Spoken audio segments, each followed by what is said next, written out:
There are people who study Torah and understand it and know it well, but are not nourished by it. In other words, their Yiddishkeit does not thrive on it.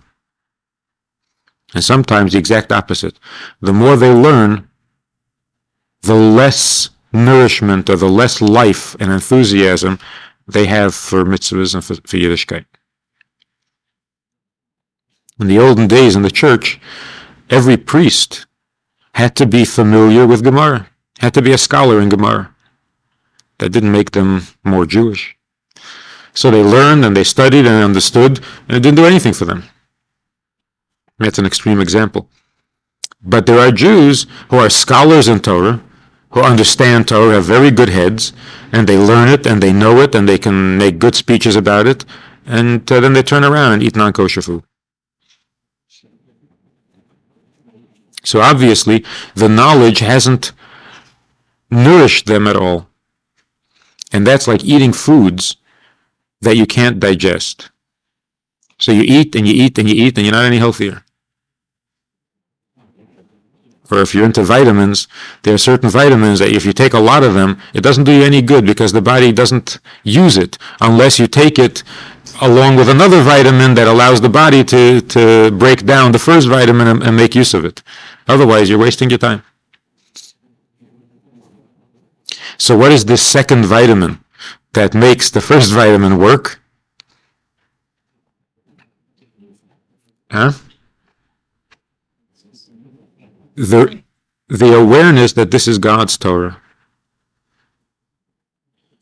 Studying Torah without that awareness is a waste of time.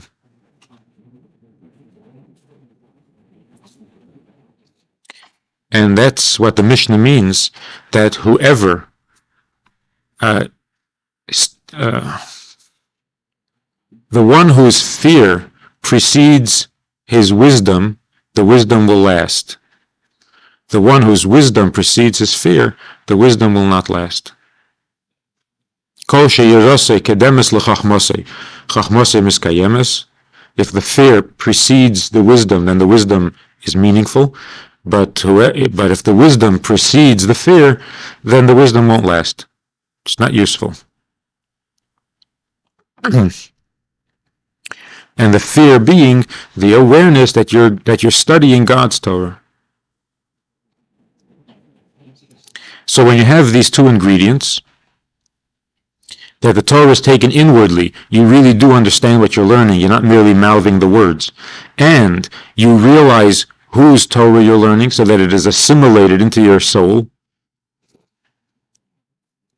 It's not like swallowing pebbles, which the body can't use.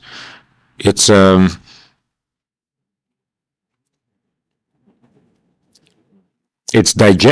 digested by the fact that it is assimilated into the soul. The soul can make use of it.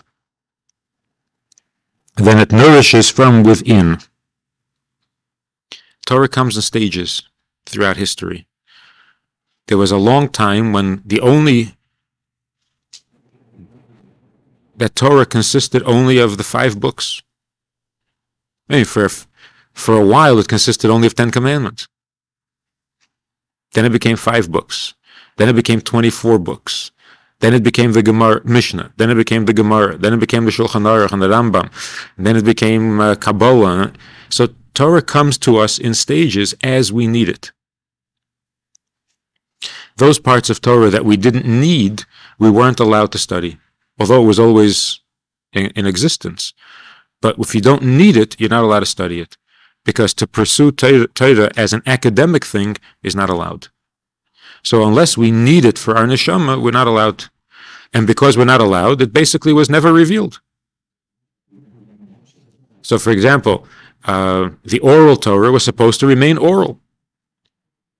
When the rabbis of the Mishnah decided they want to write it down, there must have been a lot of opposition. How can you write down oral Torah? Oral means not written down. How dare you write it down? And the rabbi said, we must. If we don't write it down, we're going to forget. Because we're no longer living in Israel. Life is not peaceful. We're going to lose it.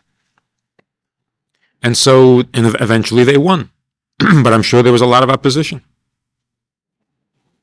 And then when the first Shulchan Aruch was written, there was a lot of opposition. The Rambam was called a heretic. How dare you do such a thing? Who gives you permission to tamper with Torah? And the Rambam said, we must. The time has come now for this. And so on with every stage with Kabbalah, the tradition was that you don't study Kabbalah unless you're a Talmud Chacham and unless you're over 40 and married and settled and wise and even then nobody wants to teach it because it's a secret. Huh? But then the Arizal came along and he said, no, we must teach it. Stop it with the secrecy. Make it available. And everybody said, how dare you make it available? Because the time had come. So the attitude that women are not allowed to study Torah, that wasn't because there's something wrong with studying Torah. It was because as long as it wasn't necessary, it was discouraged. As soon as it becomes necessary, it's a mitzvah.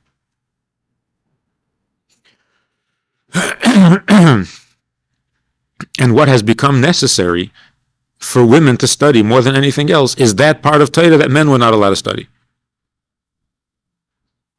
The hidden part of Torah, the inner part of Torah. Why? Because the mitzvahs and the laws and the details of how to do and what to do, if you live among Jews who practice, you find out. How did our grandparents, grandmothers learn about Yiddishkeit? They never opened a book. But if you live Yiddishkeit, so you know mitzvahs and their details and their so on.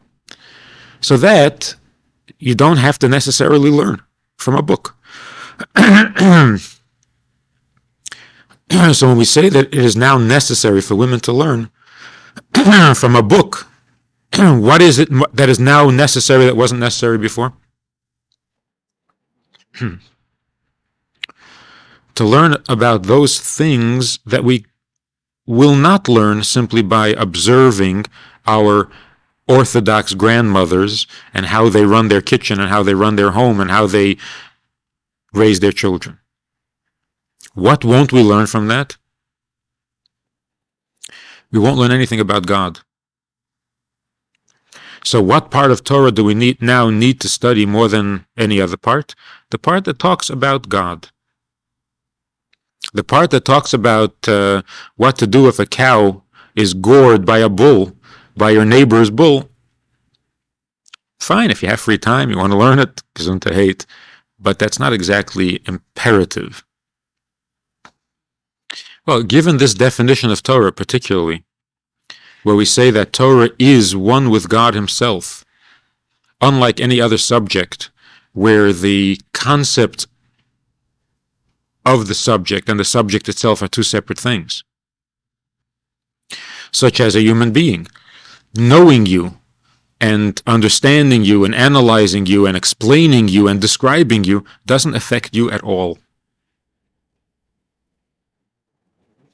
And therefore, if my description of you is a little bit wrong, it won't damage you or violate you at all. Because whether I have a description of you in the first place is irrelevant to you. So whether the description is 100% correct or slightly off makes absolutely no difference to you. But with Torah, that's not the case. Torah is a description of God, so to speak, but it's not a description separate from the thing being described. The Torah and God are one. So that if I don't have a description of God, then I don't have God. When I do have a description of God, then I have Him. Therefore, if my description of Him is slightly off, then I am violating Him.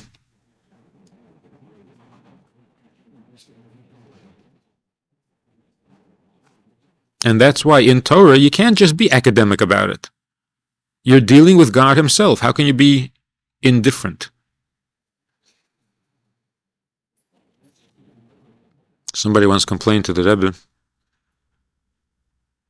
somebody from Satmar, once complained to the Rebbe, how are you allowed to stop people in the street and ask them to come into a truck and put on tefillin, it says in Shulchan Aruch that while you're wearing your tefillin, you're not allowed to have any unholy thoughts.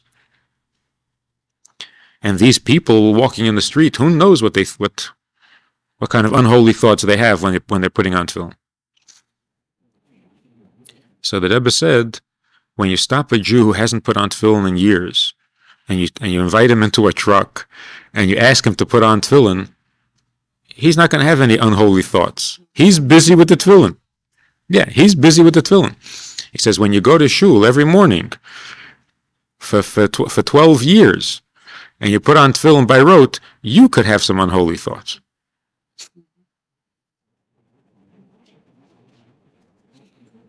So people coming into Yiddishkeit generally, their awareness is very high, heightened about the significance of what they're doing, and they're not academic about it at all. It's very personal, it's very awesome, frightening. See, there's very little chance that you might be lighting candles Friday evening at the exact specified time for ulterior reasons, for ulterior motives. What ulterior motives can you possibly have? It's very unlikely that you're going to refuse to eat a non-kosher sandwich for ulterior motives. So what are you afraid of? Do it. Do the mitzvah. You don't know what you're doing. It doesn't matter. Isn't going to do you any harm. You're not headed in the wrong direction with wrong motivations and so on. What could be wrong? But the study of Torah could be wrong. The study of Torah could be to satisfy your own curiosity. It could be simply because you like to think of yourself as an intellectual. It could be because you want to show off how much you know. So studying can be a poison. And therefore, in study, the yira has to come first. In other words, you basically have to recognize this is God's Torah. If you're lighting Shabbos candles and you don't stop to think this is God's mitzvah, you don't really have to stop to think. It's obvious. There's no other reason to be lighting the candles other than the fact that God says. So the mitzvah almost takes care of itself.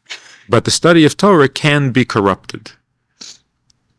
We're saying that the virtue, the advantage of the study of Torah is that it provides you with two forms of godly nourishment. What is the benefit, or what is the, I don't have to say purpose, but what is supposed to come from godly nourishment? So what if you have godly nourishment? So then you can be happy. And how do you use godly nourishment? In doing the mitzvah, right? So ultimately, it's the mitzvah that really that is the ultimate goal. So to say that the study of Torah is more important than the doing of mitzvahs, that's backwards. The virtue of the study of Torah is equal to all other mitzvahs in its effect. But what is its effect? That you will do the mitzvahs. There is such a statement in Gemara that every person should pick one mitzvah with which he identifies more than the others and excels in that one mitzvah. But I think that happens naturally after a certain amount of time, and to begin that way is really not a good idea. In the beginning, you don't know yet where you're going to excel, so you do everything. After a while, you begin to see a pattern, and you notice where you have in fact excelled, and you make that your mitzvah, and then you put a special emphasis on that, and you identify with that, and so on. But that's got to come later. That can't come at the beginning. I mean, until you've basically gotten into the habit of doing all the mitzvahs, how do you know which one is going to be your special mitzvah? So it really has to wait until a little bit later. It's a more advanced stage.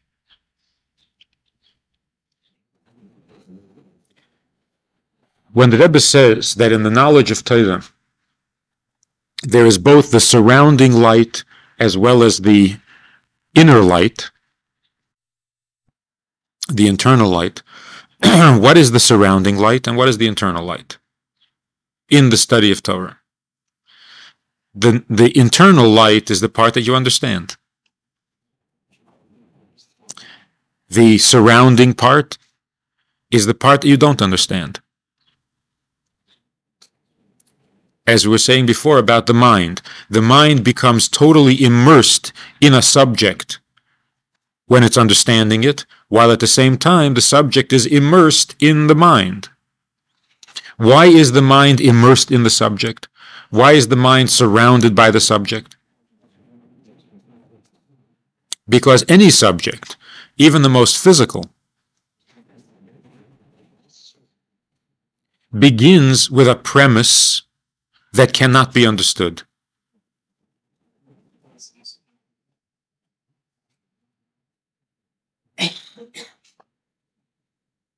Any knowledge, any piece of information, any subject that we're going to study begins with an irrational premise. A scientist can't do anything, can't know anything, can't explain anything until he has established a fact.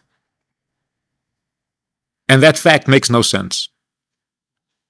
In other words, the scientist has no explanation for the fact. Given that fact, he can now explain further developments, but the fact itself he can't explain.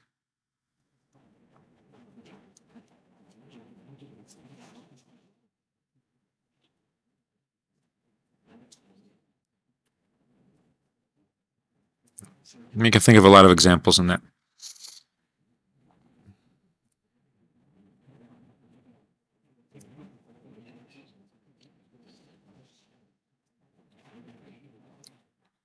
I mean, one of Einstein's biggest discoveries, most controversial discovery, is that the velocity of light is the maximum velocity that any physical thing can have.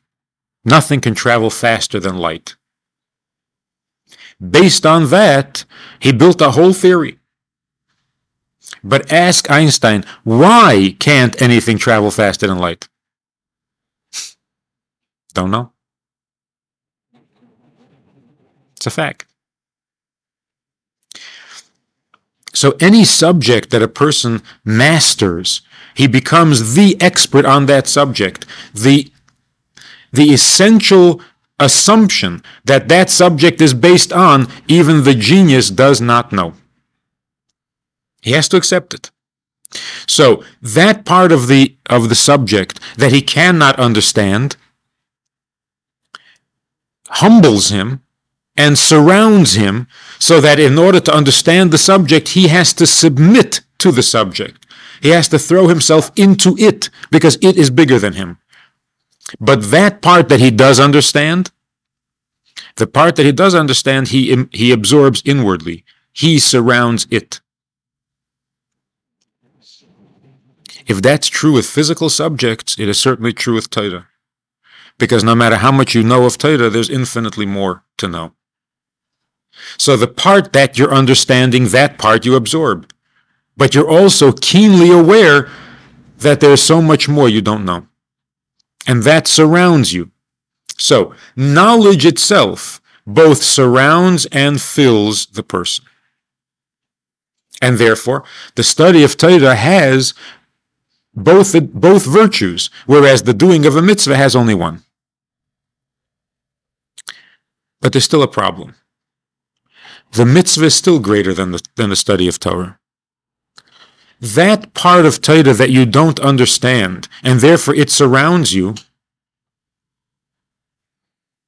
is something that could be understood. It is not infinitely and absolutely greater than your mind to where it can never be understood. Because you're talking about knowledge. Knowledge is essentially understandable. The fact that you can't yet understand it, so next year, 50 years from now, 100 years from now, maybe you'll never understand it, but somebody else will. So when we say that a certain subject is too big for you to understand, but it's still a subject, it is still within the realm of understanding. Otherwise, it's not a subject anymore. Whereas with a mitzvah, there is nothing to understand. It is not God's wisdom. It's God's will. There's nothing to understand in will. Will you either do or you don't do. So the mitzvah is infinitely greater than the person, whereas the knowledge that you don't understand, the part of the subject you don't understand, is greater than you, but not infinitely.